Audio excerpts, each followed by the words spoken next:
No todo el que me dice, Señor, Señor, entrará en el reino de los cielos, sino el que hace la voluntad de mi Padre que está en los cielos. Mateo capítulo 7, versículo 21. Hemos escuchado palabra de Dios.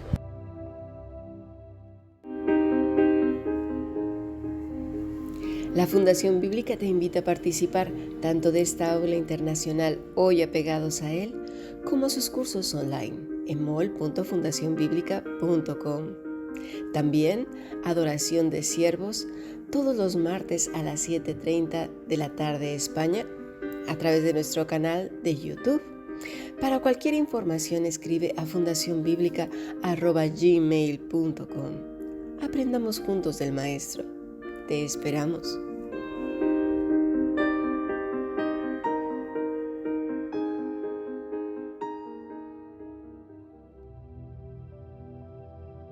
Este versículo que acabamos de leer tiene mucho que ver, pero mucho, con el pasaje que hemos visto ayer en Lucas 6:46. ¿Por qué me llamáis Señor y no hacéis lo que yo digo? Bueno, la primera pregunta que debería de surgir es ¿por qué? Bueno, hay varios factores. Tú bien lo sabes. El primero y el más horrible es que no hay amor. No hay amor hacia Dios. Hay religiosidad en los antiguos dioses, tal y como lo hemos venido viendo en la clase de adoración de siervos, lo arraigado que tenemos esto en nuestro ADN, y es muy difícil quitarlo, es algo con lo que vamos a luchar pues todos los días hasta que el Señor nos lleve a su presencia. En segundo lugar, no hay fe, simplemente hay rito. Rito, sí, en el Dios que no oye, que no está, que no habla, que no dice nada, haga lo que haga. Es el ídolo doméstico hecho a la medida del grupo donde cada persona se reúne, llámese como se llame. Mira, el faraón de los tiempos de José, que fue la clase de ayer, obedeció a Dios. Y no sabemos si ese hombre fue salvo o no, no lo sabemos. Nos vamos a llevar muchas sorpresas cuando estemos en la presencia del Señor, porque solemos juzgar por lo que vemos. Porque muchos, al no estar en esa permanencia, no pueden discernir ni del bien, ni del mal, ni del fruto o no, si son genuinos o son falsos. Porque el que da testimonio de que somos hijos de Dios, mira, ¿sabes qué? No somos nosotros, es el Espíritu Santo que da testimonio a nuestro espíritu. Y esa relación es en la medida en que estamos obviamente apegados a la vid verdadera. Bueno, pues ahora vamos a ver otro ejemplo, pero al contrario del primero, o sea, de ayer. Nos vamos a ir a Éxodo, capítulo 5, desde el versículo 1 en adelante. Dice así: Después Moisés y Aarón entraron a la presencia de Faraón y le dijeron: Jehová, el Dios de Israel, dice así: Deja ir a mi pueblo a celebrarme fiesta en el desierto. Y Faraón respondió: ¿Quién es Jehová para que yo oiga su voz y deje ir a Israel? Yo no conozco a Jehová ni tampoco dejaré ir a Israel.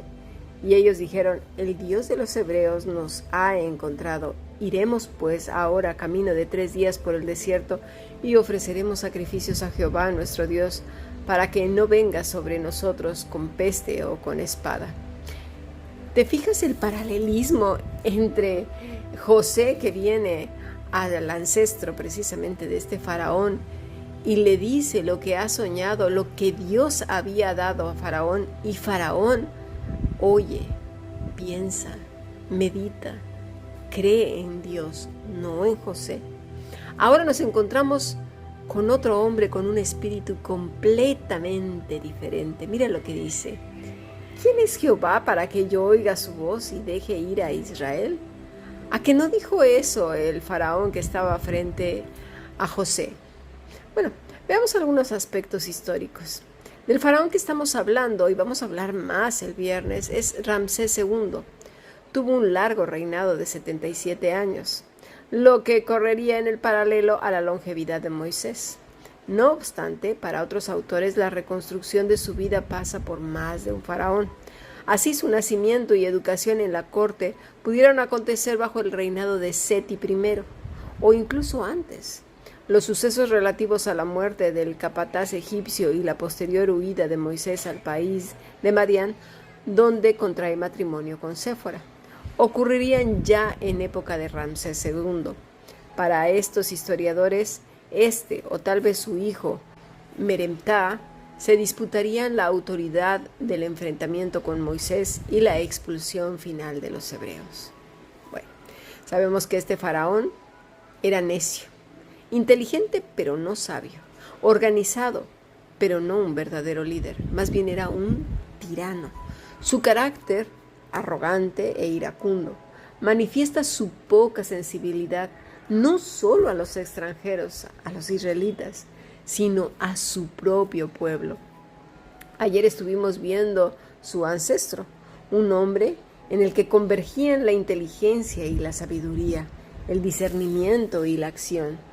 Este hombre oye la voz de Dios y obedece, pero no así el faraón que está frente a Moisés, es decir, Ramsés II. Un faraón necio, detestable a los ojos de Dios y a los hombres, por supuesto. ¿Y por qué era detestable? Pues no porque maltratara a los demás, que eso ya es horrible, pero por su odio hacia Dios. Lo podemos ver en esos pasajes que acabamos de leer, ¿verdad? Dios, sin embargo, en su misericordia le da 10 oportunidades para arrepentirse, o más, porque primeramente viene a hablar Moisés con él, y este hombre pues dice, ¿quién es Dios? Yo ni lo conozco. Eran politeístas, como lo vimos en la lección de ayer. El mundo, curiosamente, ha tenido muchos años, pero muchos años para arrepentirse, muchas advertencias, mucho más que las advertencias que tuvo Ramsés II. Cristo cumplió la profecía dada a Satanás, donde iba a ser derrotado y aplastado, sin ningún poder sobre el hombre que corriera a los pies de Cristo y se reconciliara con Dios a través de Jesucristo. Lo leemos en Génesis 3:14.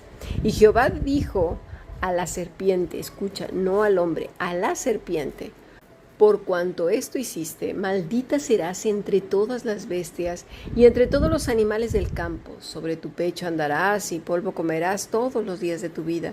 Y pondré enemistad entre ti y la mujer, y entre tu simiente y la simiente suya, y ésta te herirá en la cabeza y tú le herirás en el calcañar. Esto se cumplió con Cristo. Cristo cumplió la profecía, y en Cristo y solamente en Él podemos reconciliarnos con el Padre, porque Él recibió el castigo que tú y yo merecíamos por esa rebelión, esa misma que estamos viendo en Faraón. ¿Y quién es Dios? ¿Verdad? Ahora vemos una generación de gente inepta que se cree más sabia que Einstein, que Copérnico, que grandes científicos que hasta la fecha, como el John Lennox, como Antonio Cruz, y como tantos más, que son científicos de renombre y creen en Dios. ¿Por qué? Porque en cada estudio, en cada cosa que ven, se encuentran una y otra vez con el Creador. Por cierto, en nuestra clase de Aquí yo vengo pronto, vamos a ver algo muy interesante, que la ciencia empieza a reconocer que el universo ha tenido un inicio, un comienzo, un creador. Qué cosas, no tenían que pasar tantos años. Pero bueno, tenemos ahora una masa como de plastilina de gente que dicen que saben mucho y no saben en realidad nada. Pero eso sí, tachan a todos de ignorantes cuando los ignorantes son ellos, porque no tienen argumento donde sostener absolutamente nada cuando se les presenta un planteamiento. Ni siquiera tienen respuesta, simplemente dicen no. Claro, si ahora estamos en la época que cualquier persona se puede sentir ahora mismo un piojo y dice que es un piojo, pues a lo mejor el cerebro sí lo tiene de piojo, pero sabemos que no es piojo.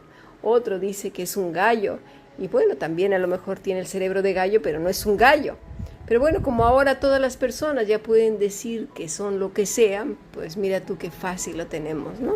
Es una masa completa, como si fuera, sí, de plastilina o de algo peor, diciendo puras necedades.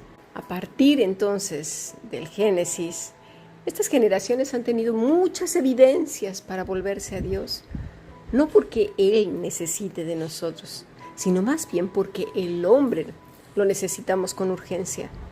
Pero ese arraigo del ser humano al odio y el rechazo a Dios es tal que sigue como al principio y cada vez amasándose más y más, prestando oído que a las constelaciones, que a los colores, que a los chakras, que a los no sé qué, y luego también a las verdades con mentiras, creyendo mentirosos, diciendo, no, es que en realidad Dios no dijo eso, porque mira, va a ser esto y aquello, no, es que eso es una imagen de lo que pasó en la Segunda Guerra Mundial, en la Primera Guerra Mundial, pero esto no es así. ¿Que no están considerando todo lo que dice la Escritura y todas las señales en el espacio sideral, en la inmensidad, en la galaxia, en la Tierra, dentro de la Tierra, en la política, en la salud, en la sociedad, en la familia, en todo, que es un todo, no es una sola cosa, por favor?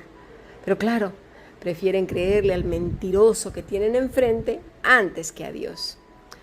Uno de los testimonios que más me ha impactado es de un hombre que estuvo desde su infancia en la secta supuestamente cristiana llamada La Luz del Mundo. Yo no sé si tú la conozcas, pero esta secta, que se dice ser cristiana, ha estado metida en cantidad de problemas. Pero no quiero hablar tanto de ella, sino de este hombre, porque su testimonio es un testimonio de valor, de fe, de creer en medio de lo que parecía imposible.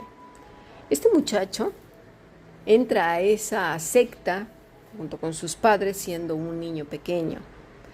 Dice que mientras era pequeño pues lo dejaban jugar, formaban parte del liderazgo de esa comunidad.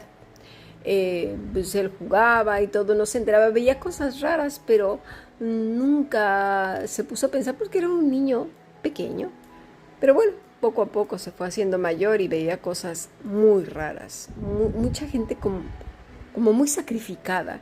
No veía congruencia entre lo que él a veces leía en la Escritura paralelamente con lo que estaba viendo en la vida real. Bueno, llegó un momento que cumplió los 11 años.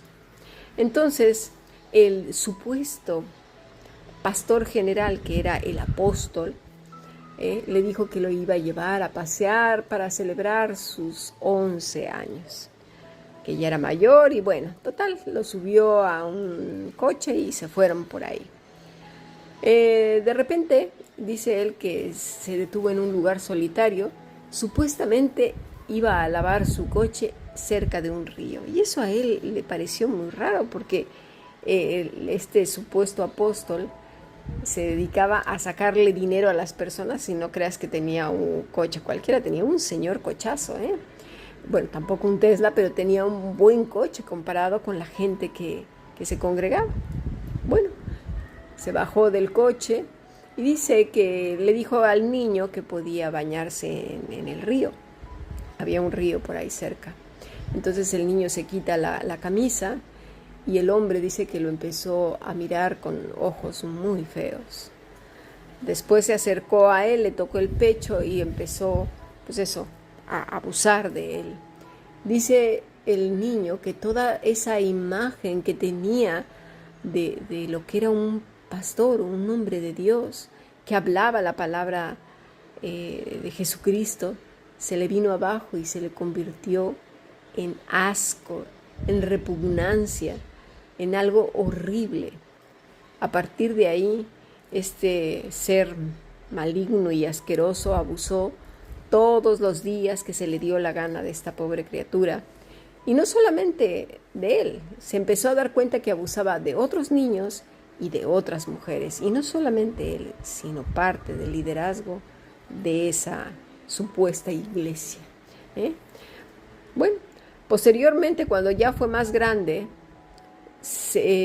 decide salirse de ahí, busca a otras mujeres que también estaban dispuestas a hablar, y porque aparte, ojo, no se les permitía quejarse ni hablar unos con otros acerca de lo que este hombre asqueroso y ruin hacía, porque, claro, ¿cómo iban a entristecer al apóstol del Señor? En lo personal, y digo, ese Señor era el apóstol del Señor de las tinieblas, no del Dios Todopoderoso. Era un perverso, un ser maligno, sin duda alguna. Pero hay muchos de estos, que no solamente abusan físicamente, porque parece que eso es lo más horrible. Este hombre abusaba en todas las maneras posibles, psicológica, físicamente, mentalmente, económicamente, de todo lo que quieras. Pasados unos años, entonces este muchacho, cuando ya se hizo más mayor, se unió a un grupo, como ya lo dije, de mujeres que habían sido víctimas de la explotación. Se les obligaba con chantajes y manipulación, con términos religiosos, tales como Dios se agrada de tu trabajo y te devolverá este sacrificio al 100 y al 200 por uno. Y así pasaban hambres, desgaste físico, enfermedad, una carga y culpa tremenda si no cumplían con las expectativas de este supuesto liderazgo formado por estos perversos, aparte de que algunas eran abusadas sexualmente. Vamos a ver qué pasó más adelante. Por cierto, este testimonio lo puedes ver en Univision, pero aún así lo puedes buscar en internet, toda la historia tan horrible de esta secta mal llamada cristiana. Vamos a pasar a nuestro siguiente podcast.